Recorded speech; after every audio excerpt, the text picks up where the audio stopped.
ইরানের মুসলমানেরা, তাদের সাথে আমাদের আকীদার অনেক বেশ কম আছে, কিন্তু তারা যখন ঐক্যবদ্ধ হলো, ইরানের ওলামারা, আয়াতুল্লাহরা যখন ঐক্যবদ্ধ হলেন, তখন আমেরিকার মতো বিরাট পরাশক্তিকে তারা প্রধানত করে ইসলামী রাষ্ট্র, তাদের ভাষায় তারা ইসলামী রাষ্ট্র প্রতিষ্ঠা করতে সক্ষম হয়েছে এবং আমেরিকাকে প্রধানত করেছে। এখানে আয়াতুল্লাহ খমিনীর একটি কথা আমার মনে পড়ে, কি সাহস তার!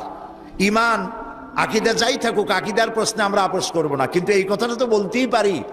যখন আমেরিকা তাকে বলেছিল যে আমার দূতাবাস থেকে যে 56 জনকে গ্রেফতার করা হয়েছে আমেরিকান, এদেরকে ছেড়ে দাও, তা না হলে তোমার খাদ্য রসদ আমেরিকা থেকে যত সাহায্য যায় সব বন্ধ করে দেওয়া হবে।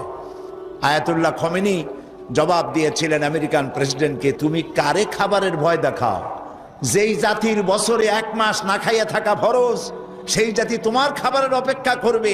তোমার মতো কাফেরদের খাবারের কোনো পরোয়া আমরা করি না। মুসলমানেরা যখন ঐক্যবদ্ধ হয়েছিলেন, আল্লাহ তাদেরকে বিজয় দান করেছিলেন সেখানে।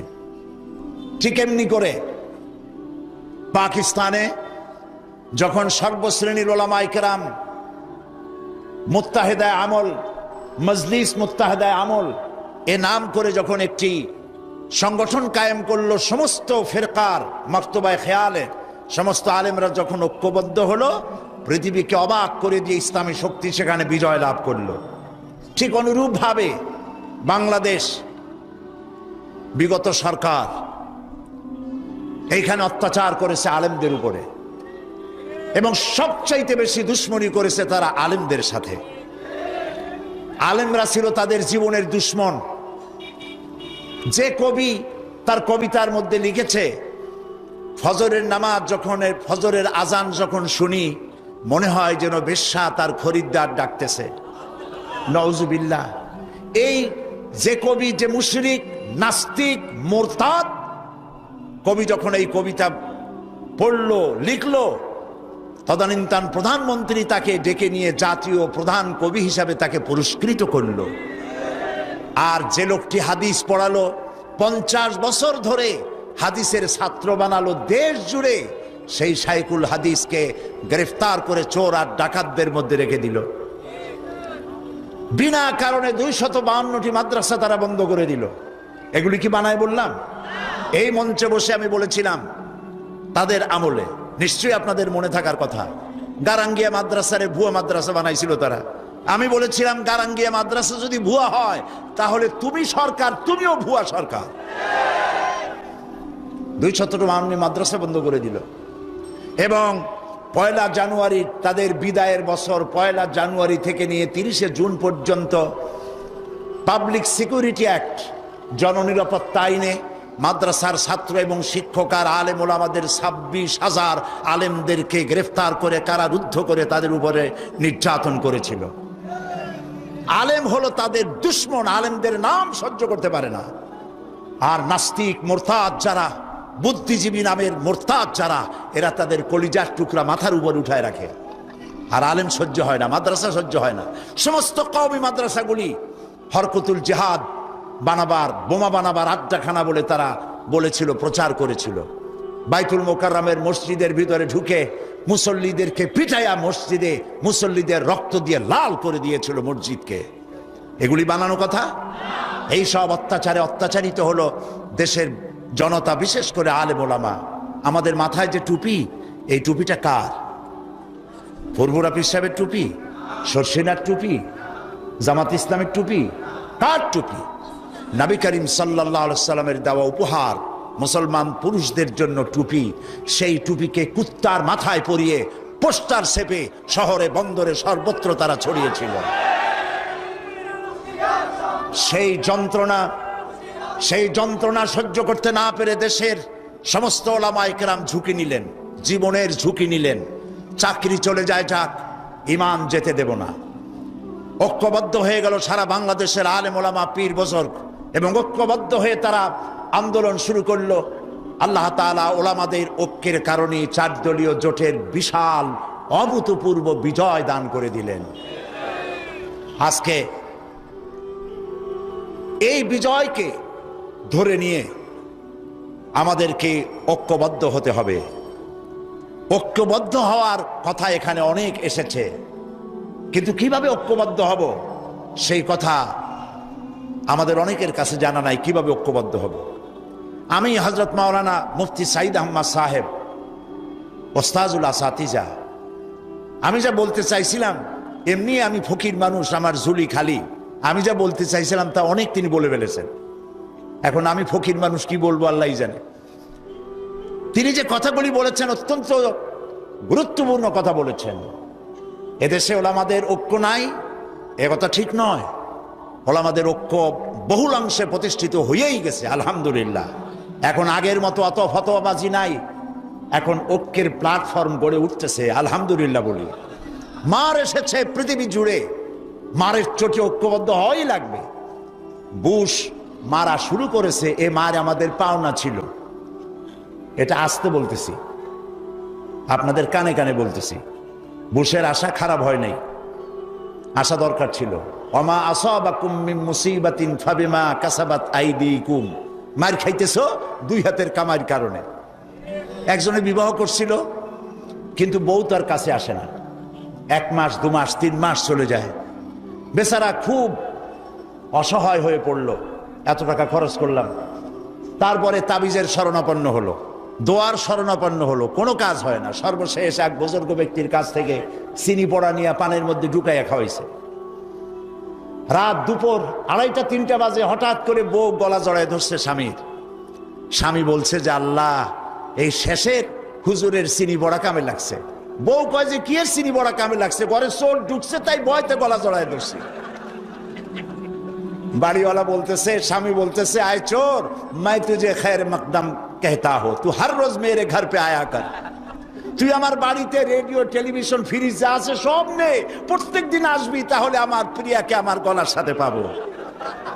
কাজী বুশ আর আসার কারণে আর যাই হোক, একটা কাজ তো হয়েছে। পৃথিবীর 130 কোটি ঘুমন্ত সিংহ জাগ্রত হয়েছে আল্লাহু আকবার বলে।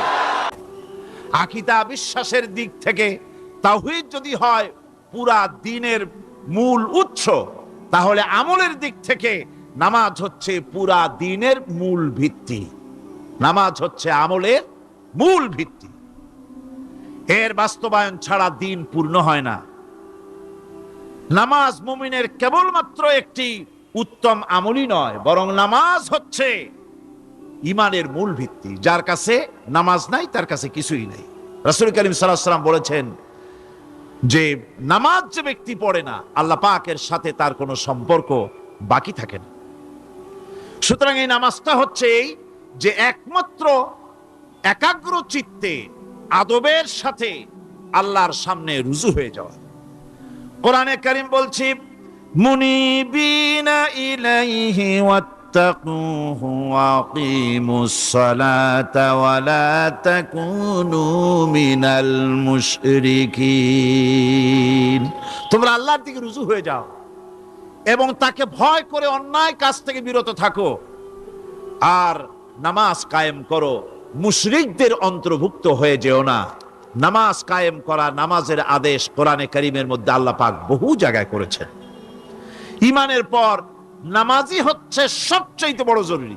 একজন মানুষ ঈমান আনলো, যেমন কালকে একজন ঈমান এনেছে, ঈমান আনার সাথে সাথে তার প্রথম কাজ কি বলুন? বলেন প্রথম কাজ কি? ফজরের নামাজের আগে একজন ইসলাম কবুল করলেন, তার প্রথম দায়িত্ব নামাজকে আদায় করে দেওয়া, ফজরের নামাজ পড়া। জোহরের আগেই কেউ ঈমান আনলো, তার প্রথম দায়িত্ব জোহরের নামাজ আদায় করা। আসরের নামাজের আগে ঈমান এনেছে, তার প্রথম দায়িত্ব হলো আসরের নামাজ আদায় করা। তার মানে হলো ঈমান আনার পর একজন ঈমানদারের প্রথম দায়িত্ব হচ্ছে নামাজ। গুরুত্বপূর্ণ বিষয়, খুব ভালো করে শুনতে হবে, ইয়াদ রাখতে হবে প্রত্যেকটি মুসলমানের। এই নামাজ কি জিনিস, কেমনে আদায় করতে হবে, আদায় না করলে কি হবে, গুরুত্বপূর্ণ এই কথাগুলি প্রত্যেকের স্মরণ রাখতে হবে। কিয়ামতের দিন মানুষ যে জাহান্নামে যাবে, জাহান্নামের জন্য জাহান্নামে যে সব কারণে যাবে, তার মধ্যে বড় কারণ কালকে বলেছিলাম, দেখি মনে আছে নাকি? বড় কারণ কয়টা? আলহামদুলিল্লাহ মনে আছে। আল্লাহ রাব্বুল আলামিন বলেন, ইয়াতাসাআলুনা আনিল মুজরিমিন, কিয়ামতের দিন অপরাধীদেরকে জিজ্ঞেস করা হবে, মা সালাকাকুম ফি সাকার, জাহান্নামে কেন আসছো? জবাবে তারা বলবে, ক্বালু লাম নাকু মিনাল মুসাল্লিন ওয়া লাম নাকু নুতঈমুল মিসকিন, নামাজ পড়ি নাই আর এতিম মিসকিনদের খেতে দেই নাই, এই কারণেই জাহান্নামে এসেছি। কন নাউযুবিল্লাহ। নামাজ যারা পড়বে না জাহান্নামে যেতে হবে। কোথায় যেতে হবে? আকীদাগত দিক থেকে ঈমান হলো তাওহীদের স্বীকৃতি, আর আমলের দিক থেকে নামাজ হচ্ছে তাওহীদের বহিঃপ্রকাশ।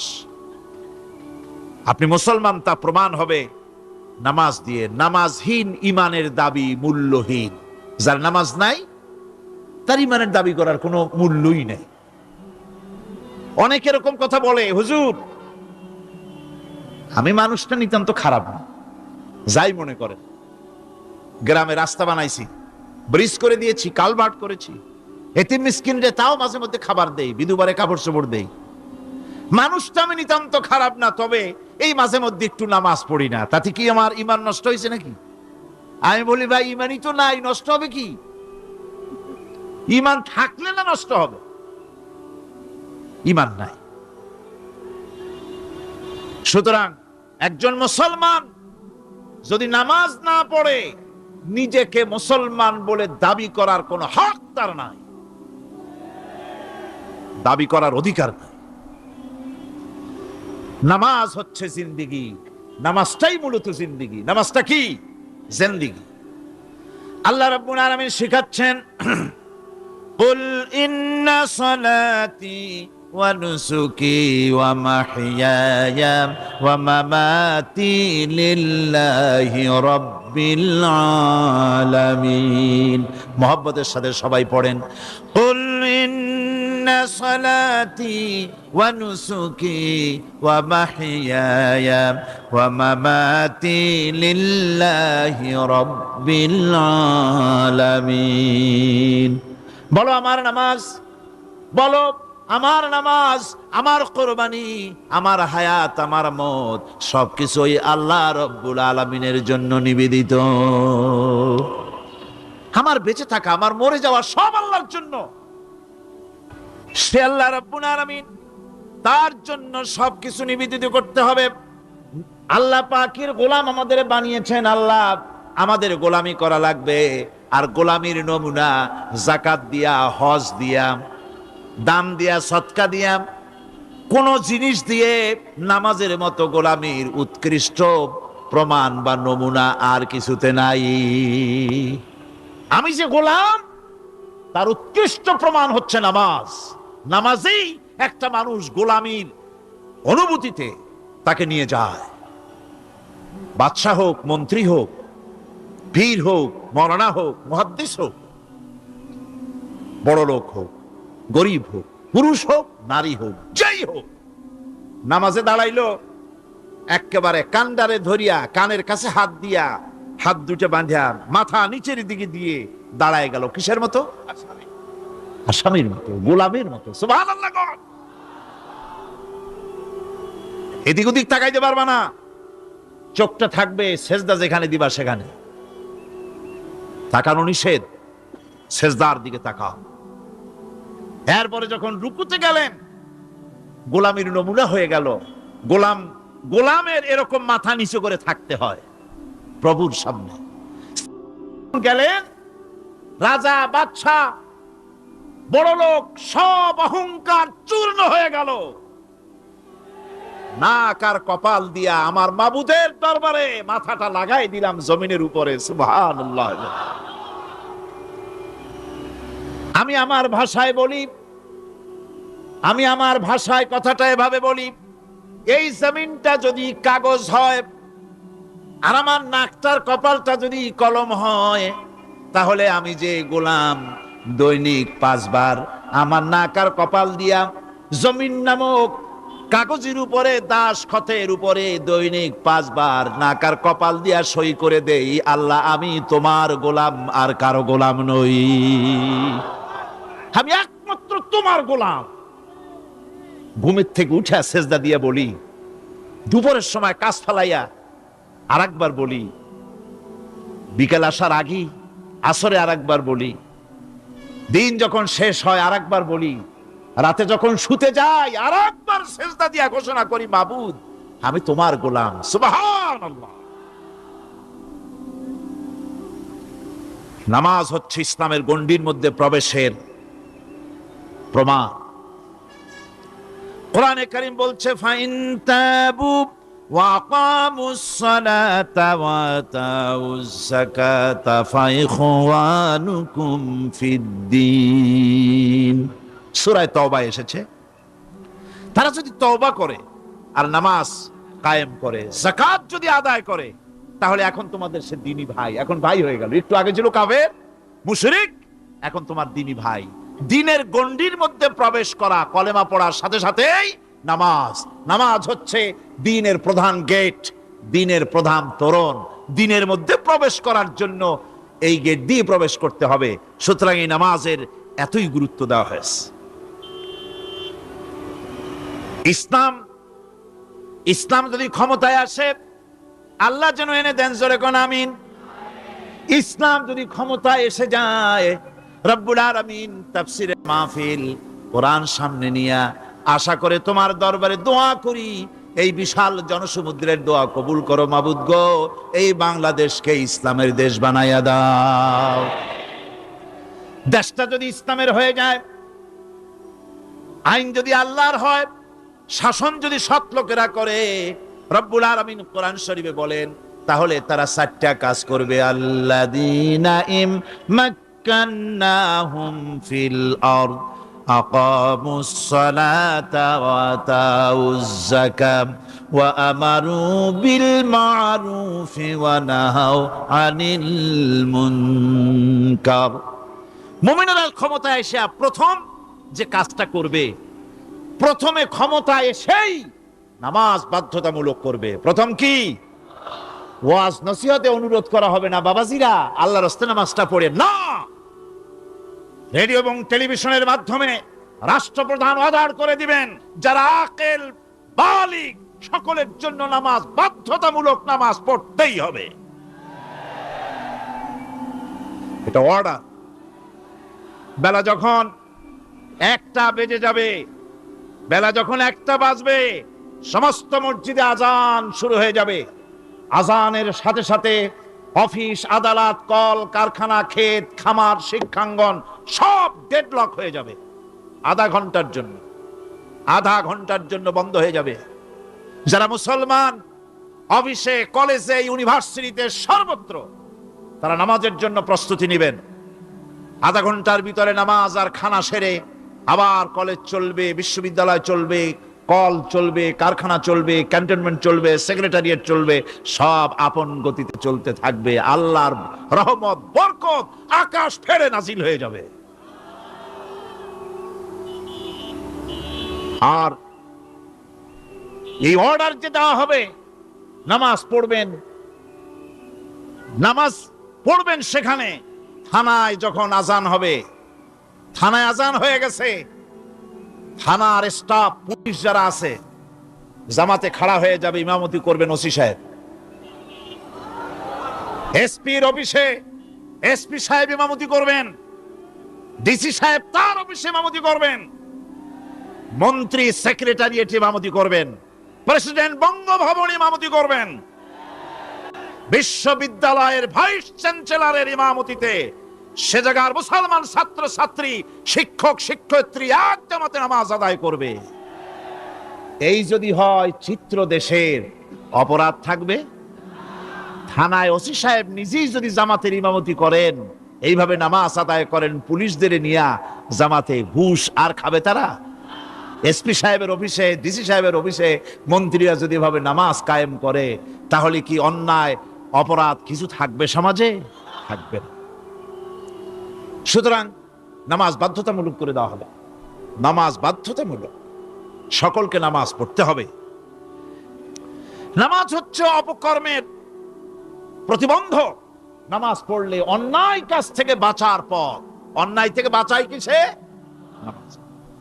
আল্লাহ রাব্বুল আলামিন বলেন, উতলু মা উহিয়া ইলাইকা মিনাল কিতাবি ওয়া কিমিস সালাম ইন্নাস সালাতা তানহা আনিল ফাহশাই ওয়াল মুনকার। হে নবী, এই কিতাব তেলাওয়াত করো, যা তোমার প্রতি অবতীর্ণ করা হয়েছে, এই কিতাব তেলাওয়াত করো আর নামাজকে প্রতিষ্ঠা করো। নিঃসন্দেহে নামাজ মানুষকে পাপাচার থেকে বাঁচায়া দেয়।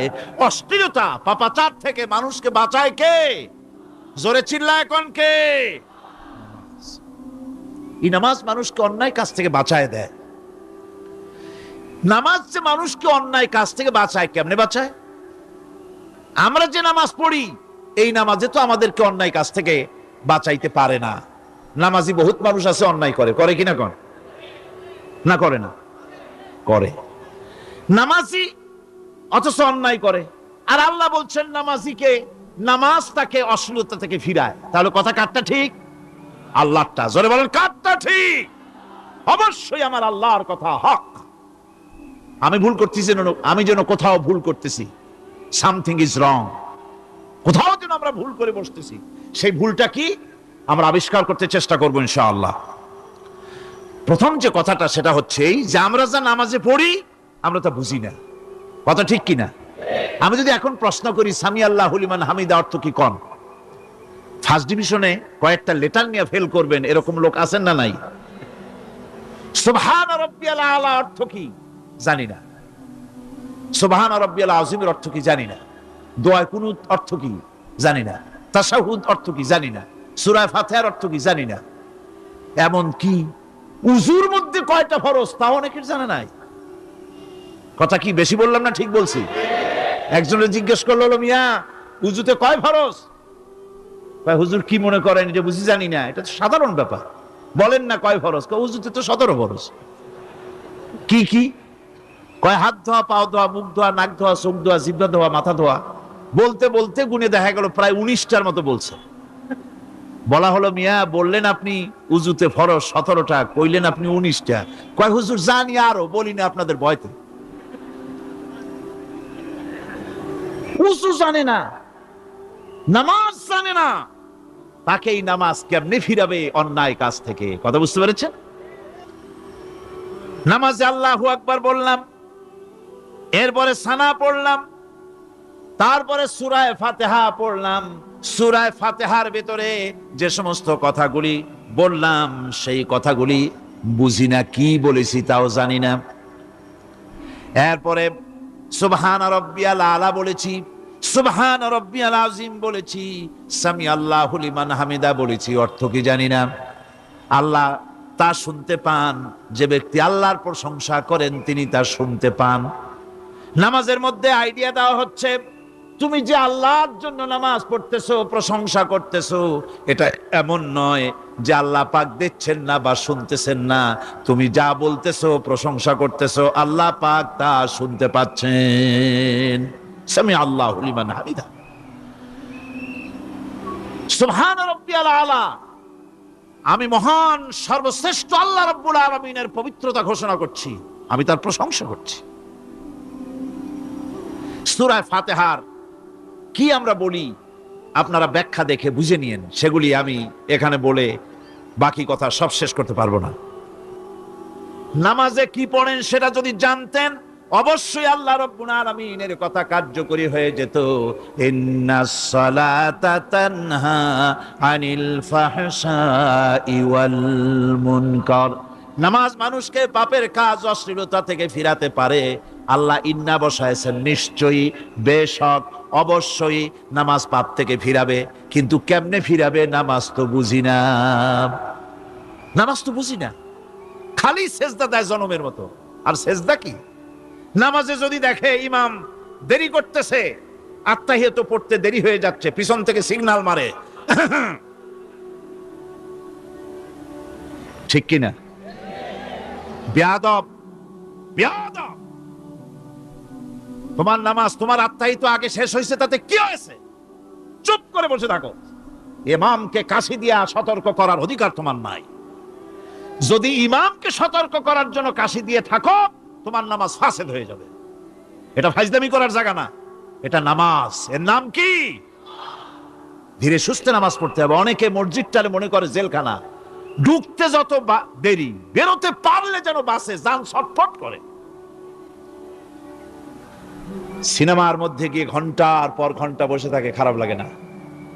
মসজিদে কেরাত যদি একটু লম্বা পড়ে, পিছনে বসে খালি কি যে করে মনে মনে বলতে থাকে যে ইমাম এমন কাঁচা ছাড়া ছাড়ি না। আর গান যখন শোনে শুনতেই থাকে, কত মজা, ঘুম আসে না। নাউজুবিল্লাহ। সুতরাং নামাজে কি পড়েন সেটা আপনাকে বুঝতে হবে। সঠিকভাবে নামাজ পড়ার পরও যদি কোনো মানুষের সঠিকভাবে, ভালো করে শোনেন, সঠিকভাবে নামাজ পড়ার পরেও যদি কোনো মানুষ পাপের থেকে না ফেরে, তাহলে বুঝতে হবে একথা, পানি আর সাবান দিয়া কাপড় ধুলে কাপড়ের ময়লা যাবে, কিন্তু পানি আর সাবান দিয়া কয়লা জনমের মতো ধুইলেও কয়লার ময়লা যাবে না। কথা বুঝে আসছে? এর থেকে আর উত্তম দৃষ্টান্ত আমার কাছে নাই। নামাজ পড়ার পরেও যদি চরিত্র ভালো না হয়, বুঝতে হবে নামাজ হচ্ছে না, কাঙ্ক্ষিত মানের নামাজ আদায় হচ্ছে না। আল্লাহর নবী বলেছেন, যার নামাজ পাপ কাজ হতে ফিরাতে পারলো না, তার নামাজ নামাজি নয়। আবার শুনুন, রাসূল বলছেন, যার নামাজ তাকে পাপের কাছ থেকে ফিরাতে পারলো না, তার নামাজ নামাজ নয়। ওইটা নামাজ হয় নাই, যার জন্য তার পাপ থেকে তারে ফিরাইতে পারছে না। আর কিয়ামতের দিন বেনামাজিরা সবচাইতে বেশি অপমানিত হবে। সবচাইতে বেশি অপমানিত হবে কারা? বেনামাজিরা। কিভাবে?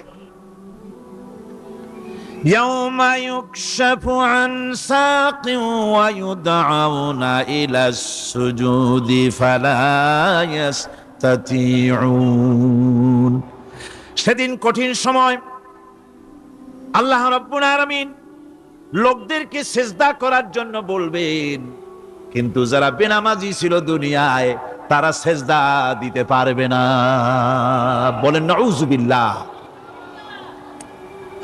অবস্থাটা কি হবে? খাশিআতান আবসারুহুম তারহাকুহুম যিল্লাহ। তাদের দৃষ্টি নিচু হবে, লাঞ্ছনা এবং অপমান তাদের উপরে চেপে বসবে, সিজদা দিতে পারবে না। আল্লাহ আমাদেরকে ক্ষমা করুন। কিয়ামতের দিন হযরত আদম আলাইহিস সালাম থেকে শুরু করে পৃথিবীর সমস্ত মানুষের সামনে আল্লাহ রাব্বুল আলামিন সিজদা করার জন্য অর্ডার করবেন। যারা নাকি বেনামাজি, ওরা আল্লাহর দরবারে সেদিন সিজদা দিতে পারবে না, লাঞ্ছিত, অপমানিত হবে। জোরে কোন নাউজুবিল্লাহ।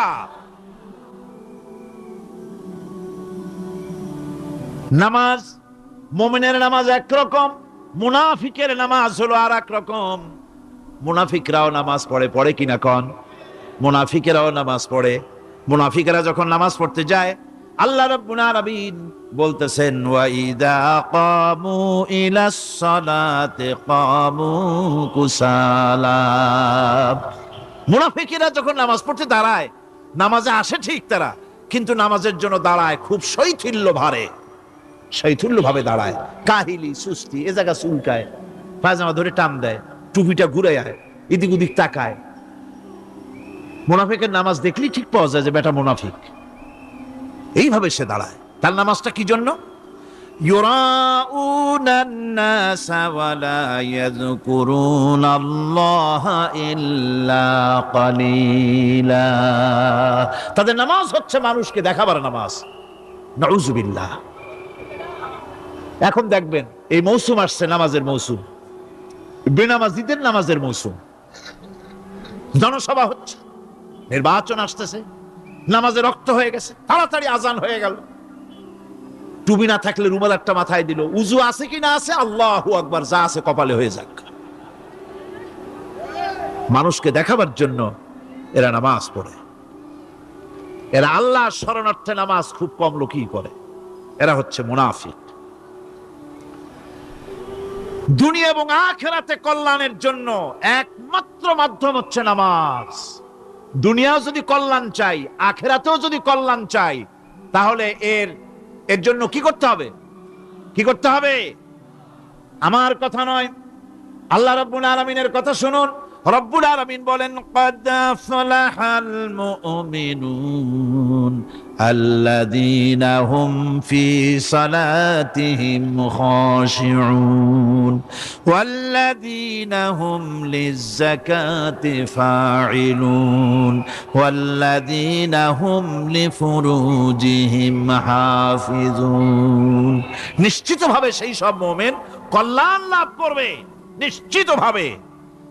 তারা হচ্ছে ওই সব লোক যারা নিজেদের নামাজ ভীতি মিশ্রিত বিনয় ভাবে, ভীতি মিশ্রিত অবস্থায় বিনয়ের সাথে যারা নামাজ আদায় করে, যারা বেহুদা কাজ থেকে বিরত থাকে, যারা যাকাতের পন্থায় কর্মতৎপর হয়, আর যারা নিজের লজ্জাস্থানকে হেফাজত করে। এরপরে আল্লাহ পাক বলেন, ওয়াল্লাযীনা হুম লিআমানাতিহিম ওয়া আহদিহিম রাউন ওয়াল্লাযীনা আলা সালাওয়াতিহিম ইউহাফিজুন ওয়াল্লাযীনা আলা সালাতিহিম হাফিজুন। আর যারা তাদের আমানতকে পূর্ণ করে, আমানত এবং তাদের ওয়াদা চুক্তি পূর্ণ করে, এবং যারা নিজেদের নামাজ সমূহকে পূর্ণভাবে হক আদায় করে নামাজ পড়ে, নামাজের যারা হেফাজত করে, এরা কারা?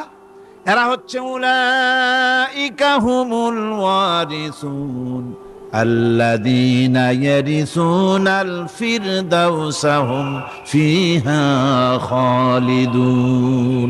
এরা হচ্ছে সেই সব লোক, এরা উত্তরাধিকার হচ্ছে জান্নাতের উত্তরাধিকার, জান্নাতুল ফিরদাউসে আল্লাহ রাব্বুল আলামিন এই গুণ বিশিষ্ট লোকদের জন্য জায়গা করে দিবেন। জোরে কোন সুবহানাল্লাহ। নামাজকে পড়তে বলা হয় নাই, কোরআন শরীফে বলা হয়েছে নামাজ কায়েম করো। কি বলা হয়েছে কন্ত দেখি? নামাজ কায়েম করো, নামাজ পড়ো। এই কথা কিন্তু কোরআন শরীফে কোনো জায়গায় আছে নাকি? এখন কায়েম করা কারে বলে?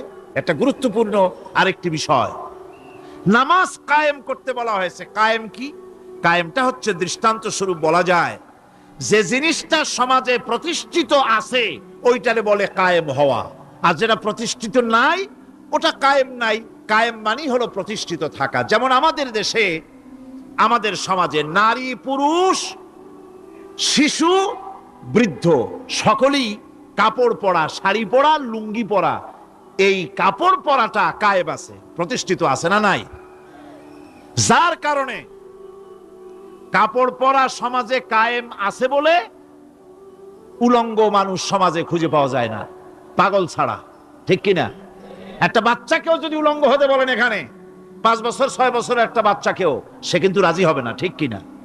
যেহেতু কাপড় পরা সমাজে প্রতিষ্ঠিত আছে সেহেতু উলঙ্গ মানুষ পাওয়া যায় না, কাপড় পরাটাই এখানে প্রতিষ্ঠিত। সুতরাং এখন অবস্থাটা এই হয়েছে, কাপড় পরা প্রতিষ্ঠিত আছে বলে কোন উলঙ্গ মানুষ এসে যদি এই মঞ্চে দাঁড়ায় আর বলে আমাকে একটু বক্তৃতা করতে দেন, আপনারা কি করবেন? মঞ্চে তো উঠতেই দিবেন না। উলঙ্গ মানুষ যদি কোনো চাকরি নিতে যায় ইন্টারভিউতে, তাকে লাইনে দাঁড়াইতে দেবে? দেবে না।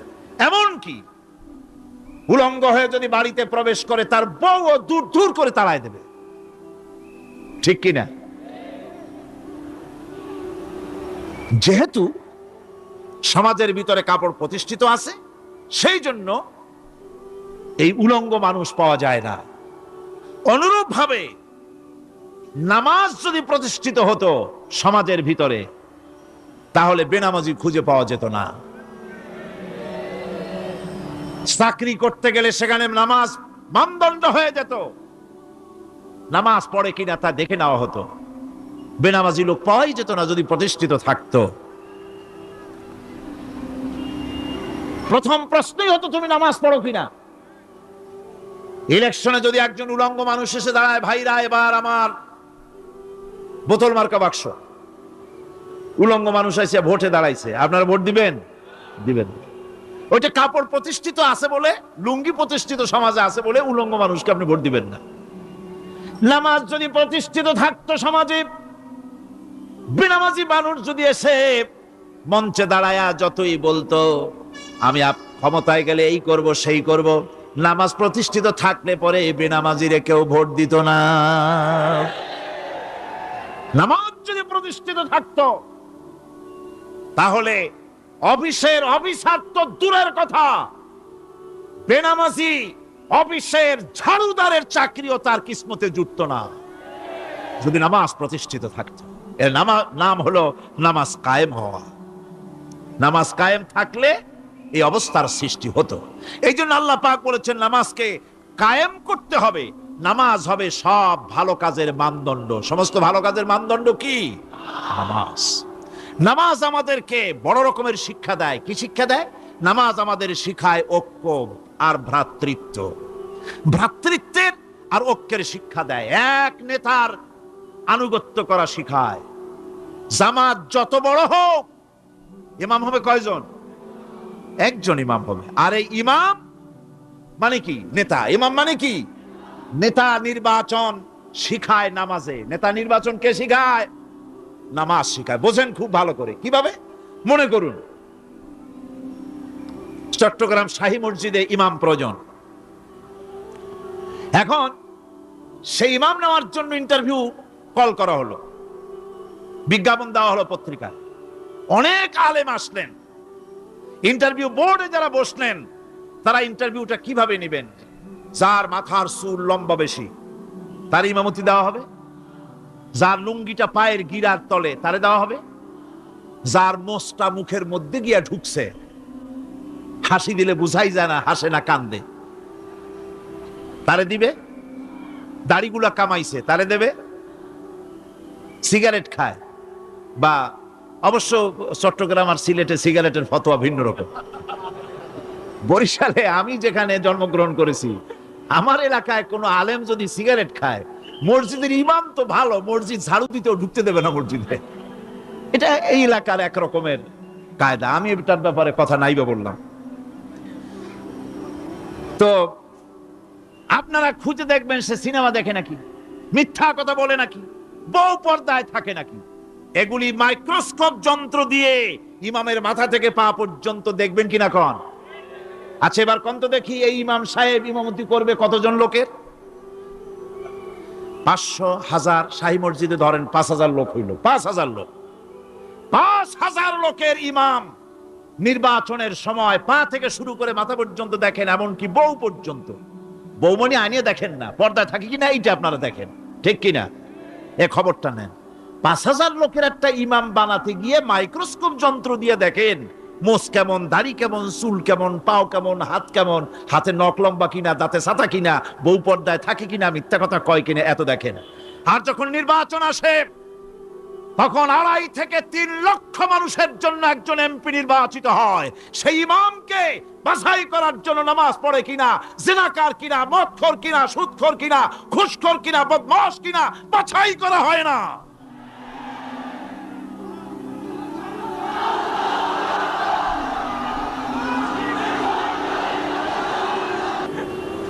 নামাজ আমাদেরকে এটা শিখায় ইমাম কেমনে বানাইতে হবে। কোন সুবহানাল্লাহ। নামাজ ঐক্য শিখায়, নামাজ ভ্রাতৃত্ব শিখায়, নামাজ পারস্পরিক মহব্বত শিখায়, নামাজ নেতা কেমন হওয়া উচিত, নেতা নির্বাচন শিখায়।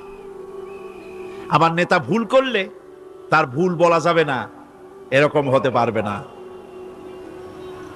নামাজের ভিতরে ইমাম যদি ভুল করলে আপনি লোকমা দিবেন, সুবহানাল্লাহ, আল্লাহু আকবার বলবেন। যদি তিনি সংশোধন না হলেন আবার দেন, তাতেও সংশোধন হলো না আবার দেন। 3 বার লোকমা দেওয়ার পর যদি ভুল সংশোধন না করে নামাজ ছেড়ে দেন, ইমামকে বের করে দেন, নতুন ইমাম নিয়োগ করেন। যারা ক্ষমতায় যাবে, আপনি রাষ্ট্রের ইমাম যারে বানাবেন, সেই রাষ্ট্রীয় ইমাম যদি জনগণের ইচ্ছার বিরুদ্ধে যদি চলে, 1 বার লোকমান দেন, 2 বার লোকমান দেন, 3 বার দেন, তারপরেও যদি না নামে, ঘাট ধরে নামেন। নামাজ আপনাকে নেতা নির্বাচন, নেতাকে প্রতিষ্ঠিত রাখা, নেতার আনুগত্য আপনাকে শেখায়। নামাজ লাইন সোজা করে দাঁড়াতে হবে।